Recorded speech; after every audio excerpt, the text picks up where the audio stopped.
Alors, bienvenue à tous sur ce Facebook Live. Donc, je me présente, je m'appelle Farzal, je travaille à la direction des admissions de Sciences Po. Alors, on est là ce soir parce que vous avez été donc déclaré admissible à un master de Sciences Po et la prochaine étape pour vous, c'est de passer et de réussir, on l'espère pour vous, un entretien d'admission pour l'intégrer l'une de nos 7 écoles. Alors, ces épreuves d'admission orale auront lieu du 16 avril au 14 mai 2018. Elles peuvent évidemment générer parfois du stress auprès de vous car vous posez encore des questions sur les profils des candidats recherchés par les écoles, sur votre capacité à démontrer votre motivation et votre capacité à défendre un projet pour intégrer Sciences Po. Donc cette émission, ce Facebook Live, va servir à vous donner les derniers conseils pour cette dernière ligne droite.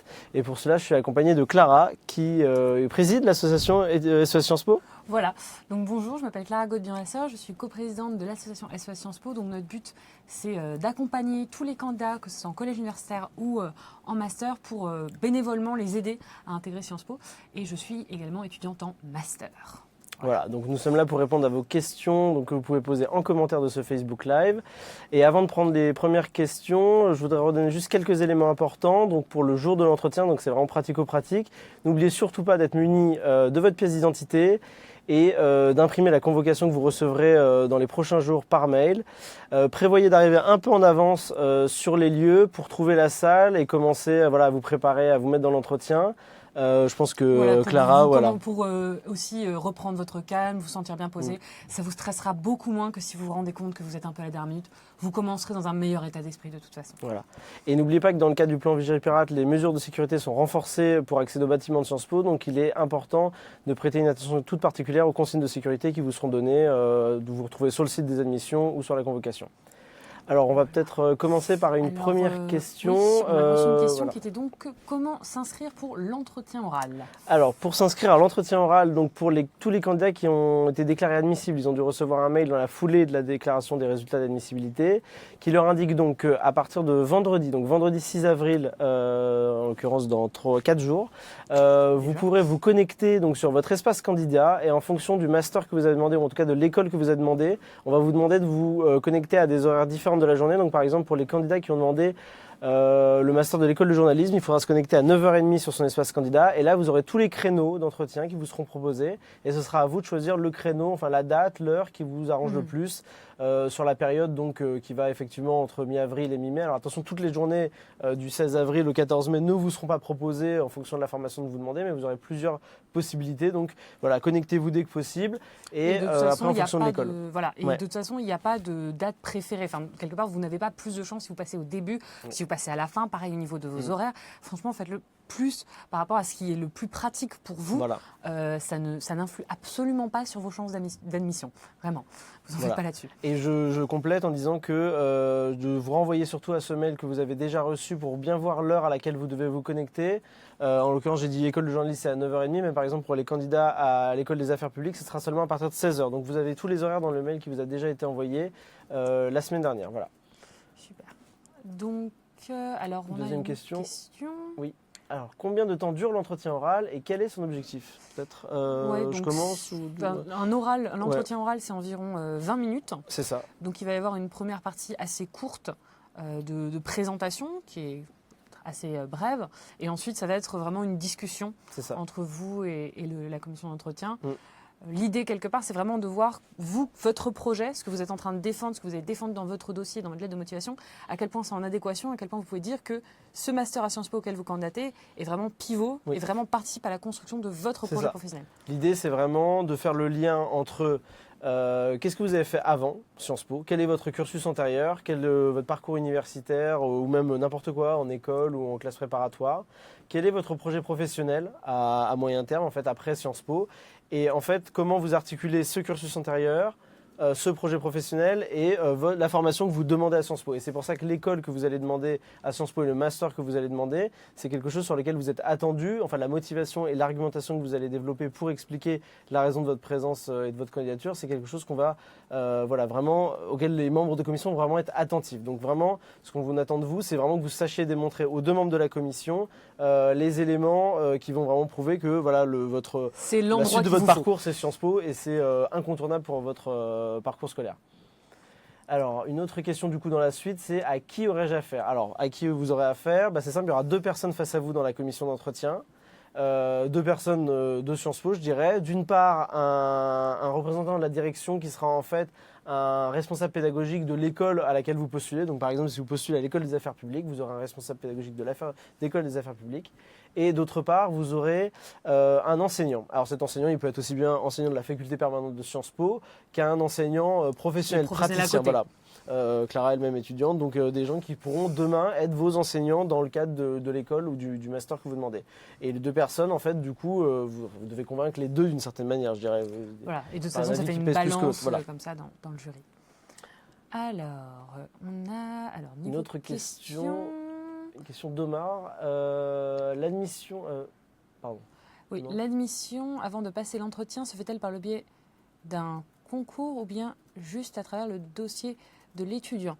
Alors tu parles d'admissibilité plutôt que d'admission. Oui. Avant d'arriver à l'entretien, tous les candidats ont déposé un dossier de candidature dans lequel il y avait des éléments sur la motivation, les résultats académiques pendant le parcours antérieur, les activités extracurriculaires.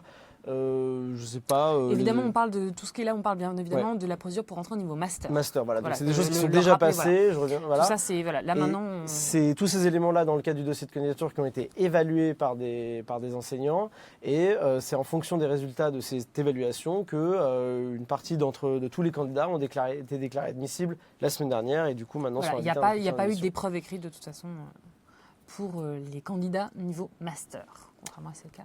Ce qui est le cas au collège universitaire. On va prendre une autre question. Comment s'habiller, Clara? Tout simplement, une tenue dans laquelle vous vous sentez un peu professionnel, un peu propre, présentable en fait, tout simplement. Voilà, mais en même temps, vous ne vous sentez pas engoncé, ou vous ne vous sentez pas mal à l'aise, inconfortable. Le but, c'est que vous soyez à la fois relativement confortable, mais évidemment que vous prochiez comme dans n'importe quel entretien, une image de vous qui est une image positive, sérieuse. Pour déployer votre potentiel et éviter peut-être les deux extrêmes, je dirais, entre le costume cravate 3 pièces, peut-être trop cintré, et le survêt de sport. Le survêt de sport, voilà. Il y a un juste milieu, il y a un entre-deux comme tout, et je pense que vous trouverez la tenue idéale entre les deux. Alors, une question de Claire. Qu'est-ce qui est éliminatoire au cours de l'entretien? En fait, il y a vraiment une chose qui est éliminatoire. Il n'y a pas de critères, c'est-à-dire il n'y a pas quelque chose que vous diriez comme ça qui automatiquement, là en tout cas rien ne me vient à l'esprit, qui ferait que les membres de la commission vont vous recaler immédiatement. Ce qui peut vous pénaliser éventuellement, c'est si quelque part vous faites ce master pour avoir Sciences Po sur votre CV. Voilà. Et que vous ne savez pas ce que vous voulez en faire derrière. L'idée, c'est... Ça peut effectivement être très pénalisant si vous faites ce master parce que vous voulez bien faire un master quelque part, parce que vous n'avez pas envie d'entrer dans le monde professionnel, donc vous cherchez à faire un master supplémentaire.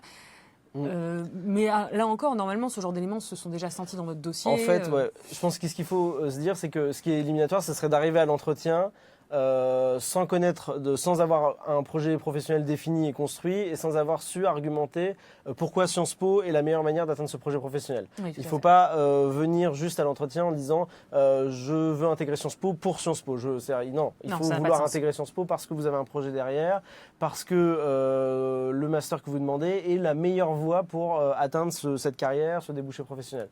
Donc c'est vraiment indispensable, et ça me permet de faire un point sur la préparation. C'est indispensable pour vous de bien préparer votre projet professionnel, bien relire votre lettre de motivation dans laquelle vous avez déjà mis des éléments sur votre projet et la raison pour laquelle vous demandez ce master ou cette école, et être capable de le retranscrire devant les membres de la commission en 2-3 minutes au début de l'entretien. Comme ça pose rapidement les bases et un bon contexte d'entretien.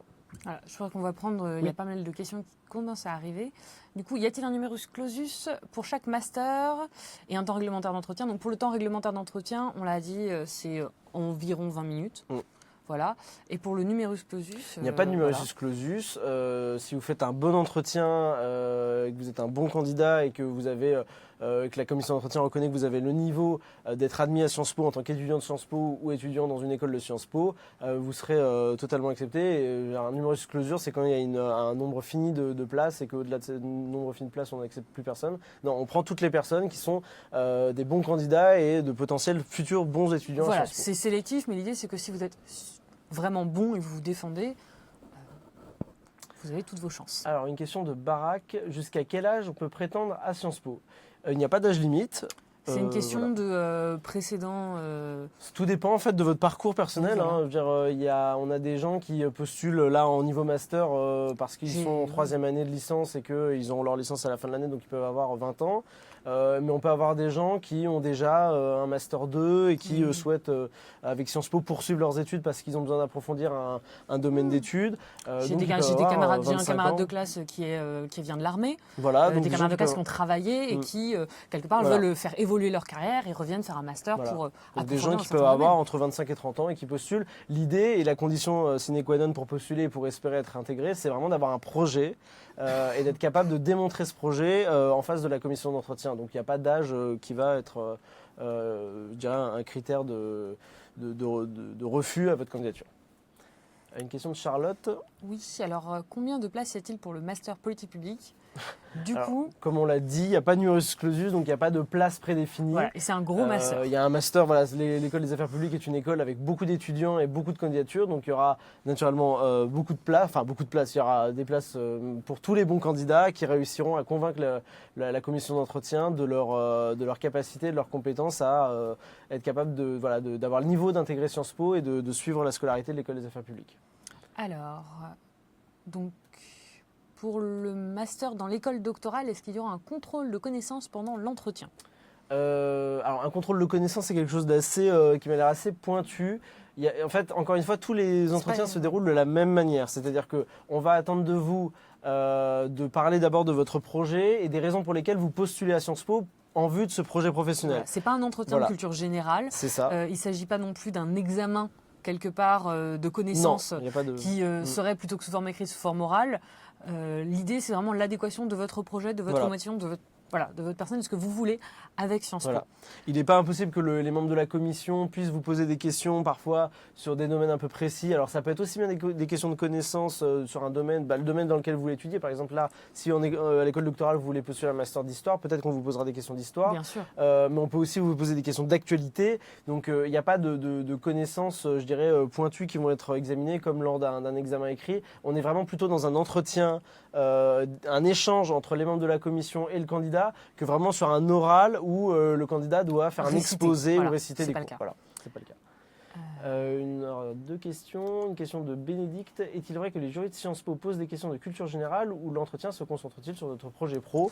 Du coup, pas trop de questions de culture générale, surtout votre projet pro, ce que vous mettez en avant, et éventuellement des questions un peu d'actualité, etc., mais liées de toute façon à votre parcours et à ce que vous mettez en avant, vous, dans votre dossier. Il peut y avoir des questions de culture générale, évidemment, mais encore une fois, il ne s'agit pas d'apprendre des manuels de culture générale et de réciter. Et ça ne sera pas un oral entièrement là-dessus de toute façon.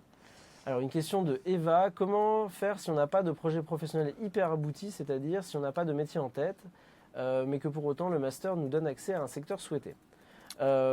L'idée, encore une fois, c'est d'avoir un projet professionnel, c'est-à-dire de savoir pourquoi on veut faire ce master. L'idée, c'est de démontrer pourquoi ce master-là vous intéresse, vous candidat, d'être capable de convaincre la commission que c'est ce master-là qu'il vous faut pour ensuite arriver sur un secteur d'activité qui vous intéresse. En l'occurrence, je pense que ça dépend aussi quelque part de ce qu'on entend par secteur souhaité. Si le secteur souhaité est très vague, très large, ça va être un peu plus problématique. Si quelque part le secteur souhaité est déjà plus spécifique, plus visé, qui n'est pas un métier précis, mais qui est déjà quand même quelque chose de plus spécifique que juste le thème du master, vous pouvez déjà avoir des arguments pour défendre ce master, c'est pour faire tel secteur. Il peut y avoir des métiers que vous avez en tête sans avoir aujourd'hui arrêté un métier que vous voulez absolument faire. C'est-à-dire que vous pouvez citer un exemple de métier qui vous intéresse, mais vous vous dites que là aujourd'hui c'est pas encore arrêté. Vous pouvez dire c'est quelque chose que je considère, la formation, ça m'a l'air intéressant. Et la scolarité vous permettra à l'occasion de stage de voir si ces métiers-là vraiment vous intéressent ou pas. Donc encore une fois, travailler quand même un projet, c'est pas hyper abouti, c'est peut-être un peu jusqu'au boutisme, mais l'idée c'est quand même d'avoir des exemples en tête qui vous permettent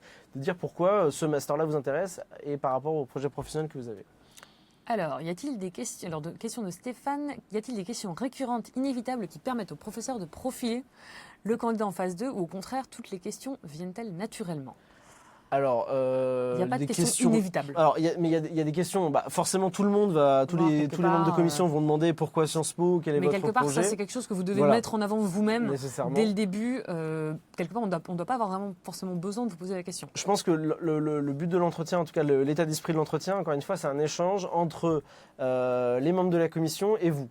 Et l'idée, c'est qu'au-delà de la présentation de votre projet professionnel, de votre profil, de votre parcours, de tout ce qu'il y a déjà dans votre dossier, l'idée, c'est de mettre en valeur tout ce que vous avez dit déjà dans votre dossier pour convaincre les membres de la commission que voilà, vous méritez une place, ou en tout cas, vous avez le niveau pour intégrer Sciences Po. Les conversations peuvent, les questions peuvent venir assez naturellement, dans la mesure où quelque part, si c'est quelque part un oral, un entretien intéressant, justement, ça va être une discussion. Absolument. Donc on va aiguiller, on va chercher à avoir la réflexion du candidat. Et ça va être quelque chose qui va être assez fluide. En fonction du master que vous demandez, il peut y avoir des questions différentes parce que l'actualité du secteur que vous demandez peut varier et peut être plus ou moins intense. Et par ailleurs, on peut vous poser des questions sur une activité extracurriculaire que vous auriez mentionnée dans votre dossier, qui pourrait avoir un lien, alors indirectement avec l'entretien, mais en tout cas avec votre projet. Donc encore une fois, les questions, à mon avis, il y aura autant de types de questions que de types d'entretien. Et par rapport à ça, il n'y a pas de questions type pour profiler les candidats. Alors, pour les programmes en anglais, comme l'école d'affaires internationales, l'entretien se déroule-t-il aussi entièrement en anglais? Alors, l'entretien se déroule en principe en français. Mais pour les programmes en anglais, comme pour les masters de l'école des affaires internationales, l'entretien peut se passer en partie en anglais. Voilà, donc il n'est pas impossible que, alors on vous demandera peut-être pas de vous présenter, mais n'hésitez pas à avoir déjà votre présentation en tête en anglais, mais qu'à un moment donné dans l'entretien, mais ça encore une fois, c'est pas une règle prédéfinie, il est possible que ça arrive comme il est possible que ça n'arrive pas. Il est possible que les membres de la commission peut-être switchent en anglais et vous posent une ou deux questions en anglais. Mais encore une fois, je le précise là par rapport à l'anglais, le niveau d'anglais n'est pas évalué à l'occasion de l'entretien, mais il est évalué par le test d'anglais qu'on demande de fournir obligatoirement pour tous les candidats qui demandent une formation d'anglais. Donc ça, c'est vraiment, l'évaluation de l'anglais est fait à part par un test type IELTS ou TOEFL que vous avez peut-être déjà joint à votre dossier. Voilà, quelque part, le fait qu'il y ait une question posée en anglais, ce sera plus tester votre capacité à vous adapter au fait qu'il y a un changement finalement dans l'entretien. Question de Nadia. Est-ce que le jury nous attribue notre note immédiatement après l'oral ou est-ce que notre profil est comparé à l'ensemble des candidats à la fin des oraux? Est-ce que le dossier est pris en compte pour l'admission ou seul l'oral compte? Alors, beaucoup de questions dans une question. L'entretien, alors à l'issue de l'entretien, en fait, les membres de la commission en fait, vont mettre une note, mais en fait, qui est plutôt un avis. En fait, ils vont formuler un avis qui est de dire voilà, ce candidat a le niveau requis, ce candidat visiblement n'a pas le niveau requis, ou la commission émet peut-être des interrogations. En fait, cet avis, il sera ensuite discuté par le jury, qui est en fait une formation collégiale qui regroupe un président qui est un professeur des universités, le directeur de Sciences Po, des membres de la direction et des représentants de chacune des 7 écoles. Et en fait, c'est dans le cadre de ce jury que chacune des propositions pour chacune des candidatures en fait, vont être transformées en décisions concrètes à proprement parler. Et c'est ainsi que en fait, des candidats qui auront eu un avis plutôt favorable à l'issue de la commission d'entretien auront plutôt une décision favorable à l'issue du jury, que ceux qui auront une décision plutôt défavorable, une proposition défavorable, auront une décision plutôt défavorable. Pour ceux qui, sur laquelle la commission peut émettre des réserves ou des doutes, il est possible que le jury se plonge dans le dossier et un réexamen à cette occasion. Regarde le dossier à l'aune de cette candidature et pas seulement peut-être de la performance à l'entretien oral. Voilà, je pense avoir donné d'un point de vue technique, mais voilà, il y a encore une fois plusieurs facteurs qui peuvent rentrer en compte. Entre la date limite de rendu du dossier janvier et maintenant, j'ai de nouveaux éléments à rajouter sur mon CV. Cohérent pour le master, faut-il en parler dans la présentation? Oui. Tout dépend des éléments, encore une fois. Si c'est cohérent pour le master, si c'est des choses qui... De toute façon, le but dans l'entretien, c'est pas de refaire tout votre CV. Voilà. Et c'est pas le but, c'est pas de rajouter des éléments papier. De fourrer le maximum de choses que vous pouvez. Si vous avez des éléments, notamment d'expérience, de stage que vous avez fait depuis janvier ou que vous avez obtenu depuis janvier, il ne faut pas hésiter à en parler. Voilà. L'idée clé qui, quelque part, doit jauger ce que vous mettez un peu dans votre présentation, c'est est-ce que c'est clé pour mon projet que je défends pour pourquoi je veux Sciences Po? Voilà. Est-ce que ça montre que je veux Sciences Po? Est-ce que ça montre que je construis ce parcours-là? Voilà. Donc, s'il y a quelque chose qui, depuis, s'est passé, qui va dans ce sens-là, oui, bien sûr. Oui, je pense qu'il n'y a pas d'autres éléments. Enfin, vraiment, être mesuré peut-être dans les nouvelles informations, mais si vraiment il y a une cohérence, n'est pas hésiter à en parler. Une question de Christophe. Je souhaiterais savoir s'il est possible, peut-être c'est une question pour Clara, de se préparer à l'oral avec SOS Sciences Po en faisant des oraux blancs par exemple. Clara. C'est la question bonus pour qu'on fasse de la pub, là, merci beaucoup. Non, mais alors tout simplement, oui, effectivement, l'association SOS Sciences Po, on a un système qui vous permet de passer des oraux blancs, pas avec des gens qui seront dans les commissions d'entretien, évidemment, mais avec des étudiants à Sciences Po à l'heure actuelle. Ce qui se passe, c'est que vous vous inscrivez via un formulaire et on essaie de vous appairer avec des étudiants qui sont dans le master que vous demandez, dans l'école de master que vous demandez. Vous aurez leur contact et ensuite, comme ça, vous pouvez vous organiser entre vous, vous mettre en contact pour, par exemple, passer des euros blancs par Skype, etc., qui vous donnent des conseils. Vous pouvez du coup aussi en profiter pour leur poser des questions sur comment c'est Sciences Po, comment c'est le master, pour se renseigner un peu, pour avoir plus d'informations. Voilà. Donc oui, vous pouvez tout à fait. Après, évidemment, on n'est pas une préparation clé qui vous fera qu'à tous les coups, vous allez réussir Sciences Po. Évidemment non, mais ça peut vous aider un peu, si vous n'avez pas l'habitude de ce genre d'exercice, à vous adapter à qu'est-ce que ça peut être. Oui, surtout si vous n'avez pas l'habitude de parler en fait devant si vous pas une commission, c'est utile quand même d'essayer de développer un certain confort à l'oral parce que ce qui va compter le jour de l'entretien, c'est d'être capable, juste avec des mots, de convaincre les deux membres de la commission d'entretien que vous avez le niveau pour entrer à Sciences Po et que ce master est fait pour vous.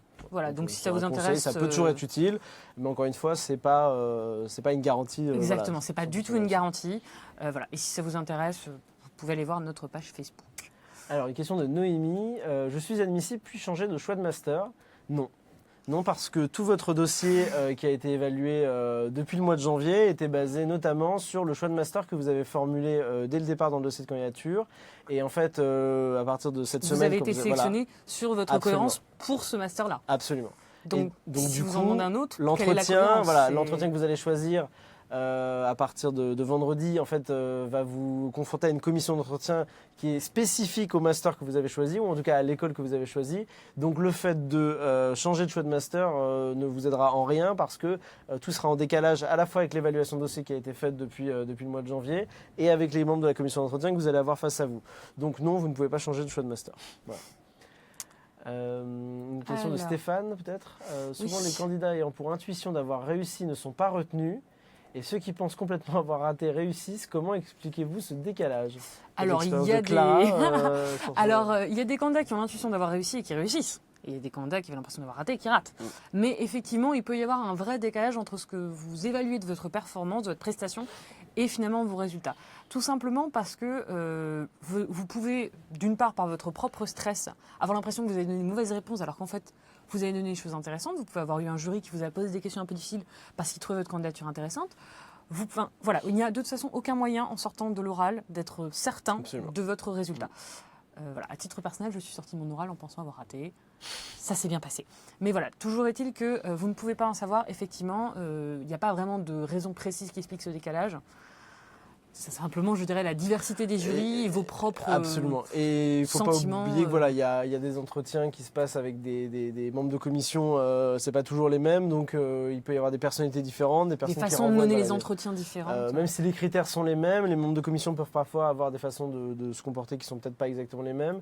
Et de toute façon, encore une fois, les propositions qui sont faites sont revues, enfin sont ensuite entérinées par le jury. Donc voilà, il n'y a pas que les membres de commission d'entretien. C'est pas en sortant de la salle que la décision est faite et elle est définitivement prise. Le jury intervient derrière et voilà, la décision elle est prise à l'issue de ce jury. Donc on passe à une question de Noémie. Est-ce que Frédéric Mion fait passer des entretiens? Alors, pour ceux qui ne savent pas, Frédéric Mion est le directeur de Sciences Po. Voilà. Donc oui, il en fait passer aussi bien en première année qu'en niveau master. Mais voilà, enfin, n'ayez crainte. Voilà, il ne sera pas plus sévère. Il y a toujours deux membres de commission également, donc son avis comptera autant que celui de l'autre membre de commission qui sera avec lui. Une question quels sont vos conseils concernant la présentation de début d'entretien? Alors, on en a déjà un peu parlé sur qu'est-ce qu'il devait y avoir dans cette présentation, peut-être sur comment s'y préparer exactement. Voilà, reprenez votre projet, reprenez quelque part qu'est-ce qui avait été le plan de votre lettre de motivation, quels étaient vos axes en fait. Absolument. Ça va être les mêmes actes. Et ce qui peut être utile, ce que je trouve personnellement utile, c'est quelque part de ne pas rédiger intégralement, parce que vous ne voulez pas être en train de réciter quelque chose d'appris par cœur de façon monotone et mécanique, mais d'avoir les idées clés de ce que vous voulez dire. Comme ça, en plus, si jamais le jury vous demande de vous présenter vraiment brièvement, ou si vous demande de vous présenter en vous disant prenez le temps pour vous présenter, vous pourrez adapter parce que vous aurez vos points clés. Donc vous pourrez vous concentrer sur l'essentiel ou au contraire développer davantage. Voilà. L'idée, c'est vraiment déjà de synthétiser au maximum parce que vous avez à peu près 20 minutes d'entretien, donc ne pas dépasser les 2-3 minutes, je dirais, sur le début sur la présentation. Garder cette espèce d'articulation entre qu'est-ce que j'ai fait avant, quel est mon cursus antérieur, quel est mon projet et pourquoi la formation de Sciences Po vient s'insérer comme un élément manquant et idéal pour poursuivre. et essayer de ne pas être trop long parce que après les minutes qui vont rester vont servir donc à l'échange avec les membres de la commission et il faut garder des éléments pour alimenter cet échange et c'est aussi ça qui va compter dans la réussite de l'entretien. Donc essayez d'être le plus synthétique et complet. C'est un peu curieux à dire comme ça, mais ça vous permettra vraiment de vous présenter de façon efficace et de parvenir à bien convaincre les membres de commission. Alors, il y a une question de Valentin. Actuellement en échange à Singapour, il se pourrait que je ne puisse me présenter physiquement à l'épreuve orale. Les entretiens via Skype sont-ils communs? L'organisation de l'entretien est-elle similaire? Alors, pour ce genre de questions, je vous invite tout simplement, j'invite Valentin à envoyer un mail à l'adresse admission@sciencespo.fr car ces cas de figure-là sont un peu particuliers et donc en principe, il n'y a pas d'entretien par visioconférence, mais pour uniquement des cas extrêmes. Mais je lui invite à plutôt envoyer un mail pour que son cas particulier soit traité par mail. Une question de Audrey, pardon. Bonjour, quels sont les prérequis pour accéder à un master de Sciences Po, par exemple, master de l'école urbaine? Est-il de postuler suite à une licence universitaire ou faut-il être étudiant d'IEP? Alors, on y avait peu déjà répondu précédemment. Il n'y a pas de prérequis. Alors, pour l'école urbaine, là, en l'occurrence, la question porte uniquement sur l'école urbaine, mais de façon générale, il n'y a pas de prérequis. Le seul prérequis qu'on demande, c'est que les étudiants qui postulent à Sciences Po soient titulaires d'une licence, soit en cours d'obtention, ou d'une équivalence s'ils ont fait une classe préparatoire, soit obtiennent leur licence à la fin de l'année universitaire en cours. Mais il n'y a pas de prérequis, je dirais, de notes. Vous n'avez pas besoin d'avoir fait un institut d'études politiques avant. Il n'y a pas besoin d'avoir fait un institut d'études politiques pour postuler à Sciences Po, en tout cas ici. Donc non, il n'y a pas de prérequis. Alors, le jury va-t-il chercher à nous déstabiliser? Je ne vois. Ah oui. Le jury a vocation plutôt à voir si vous avez le niveau d'intégrer Sciences Po. Il peut vous poser des questions qui vont vous sembler déstabilisantes, mais encore une fois, le but n'est pas de vous faire dérailler. Le but c'est un petit peu de tester votre cohérence d'esprit, votre capacité à rester fixé sur un argumentaire et à développer cet argumentaire de façon cohérente. On teste vos capacités de raisonnement, donc effectivement, on peut vous pousser finalement à aller au bout de votre raisonnement. C'est ça. Mais l'idée n'est pas de vous rejeter complètement l'idée c'est juste de vérifier la cohérence et la capacité de réflexion que vous avez mis derrière.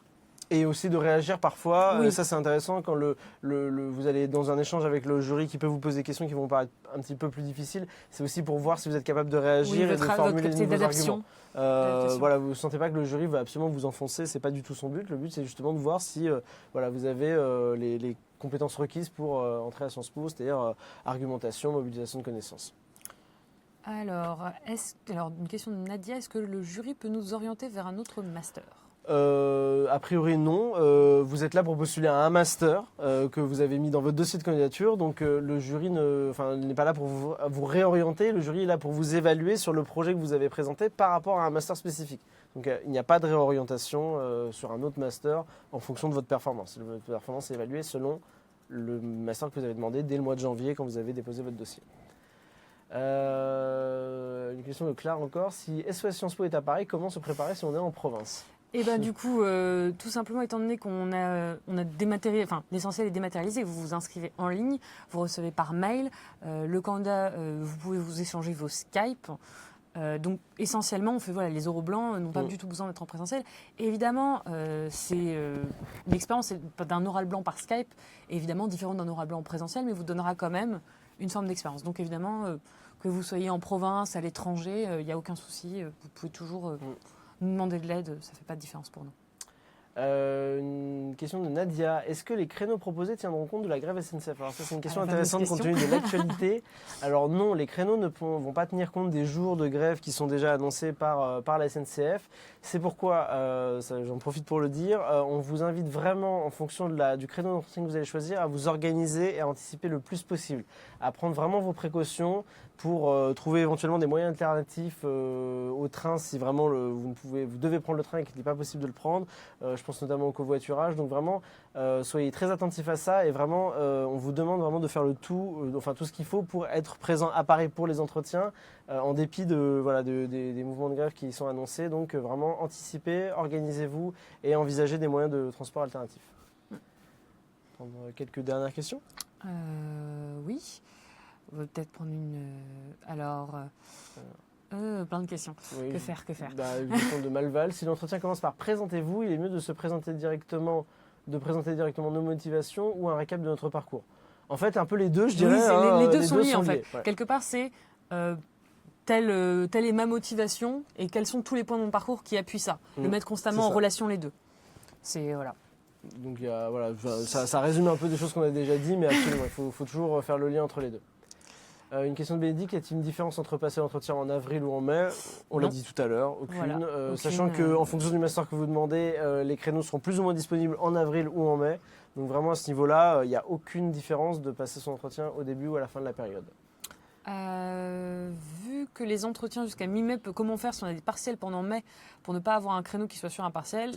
C'est bien le but de choix de créneau. On vous demande de choisir un créneau qui n'est pas justement sur une date où vous avez déjà autre chose de prévu, comme par exemple un partiel, un examen ou un autre un concours. On a des étudiants qui sont en classe préparatoire qui sont dans cette cas de figure. Le choix de créneau vous permet justement de choisir un créneau qui vous arrange. Donc, voilà. Donc, dernière question. Oui, allez, une dernière par out. Donc, la question de Loïc.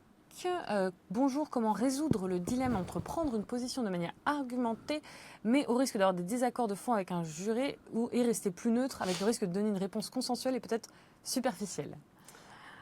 Alors, tout réside dans votre capacité d'argumentation et à tenir un discours, encore une fois, qui est à la fois cohérent et qui démontre que vous avez vraiment, je dirais, un avis construit et fondé sur le sujet. Que vous avez réfléchi, que vous avez eu des sources différentes, que vous êtes donc construit, finalement, cette opinion peut être basée sur différentes sources, sur un vrai raisonnement. À partir de là, si vous avez un vrai raisonnement, si vous êtes dans une opinion qui est nuancée et avec la réflexion que vous mettez en avant derrière, le jury, la commission d'entretien ne va pas vous juger si vos positions sont quelque part légèrement différentes de ceux qu'ils ont d'un point de vue personnel dans leur vie privée. Ça n'influe pas. Ce qui influe, c'est votre capacité à démontrer que c'est construit, c'est raisonné. Absolument. Et surtout, l'idée, c'est de voir encore une fois que vous êtes cohérent et peut-être le jury, là, pourra éventuellement avoir des réserves sur votre capacité d'argumentation si au fil de l'échange, ils voient que selon les questions qu'il vous pose, vous changez de position. L'idée, c'est justement de démontrer que la position que vous avez, elle est construite, elle est peut-être nuancée, mais voilà, vous arrivez à rester cohérent sur l'ensemble de l'échange. Évitez justement, peut-être au fil des questions, au gré des questions, de varier de position. Voilà, l'idée, c'est plutôt... c'est pas tant l'avis que vous avez que la façon dont vous en parlez et la façon dont vous le démontrez qui compte pour la commission d'entretien. Alors peut-être qu'on va conclure là. Ce Facebook Live. Voilà. Après, évidemment, les questions qui restent, la charmante équipe de Sciences Po va finir d'y répondre. Donc il y aura de toute façon les réponses à vos questions si vous les avez. Continuez à les laisser en commentaire. Évidemment, il y a aussi énormément d'informations sur le site de Sciences Po Admission. Quand vous avez une question, vous pouvez commencer par regarder là. Oui. Et comme je l'ai dit, s'il y a des questions particulières pour des cas de figure très spécifiques, n'hésitez pas à envoyer un mail à l'adresse des admissions, admission@sciencespo.fr. Sinon, le site des admissions de Sciences Po sera là pour... Et surtout, rappelez-vous que de toute façon, vous ne jouez pas votre vie, c'est un oral. C'est juste un oral parmi probablement beaucoup d'autres que vous aurez dans votre vie, des entretiens d'embauche, etc. Cet oral ne déterminera pas votre futur. De toute façon, c'est basique, hein, mais c'est toujours bien de le rappeler. C'est toujours bien de le rappeler. Très bien. Voilà. Merci et bon courage. Bon courage et bonne soirée.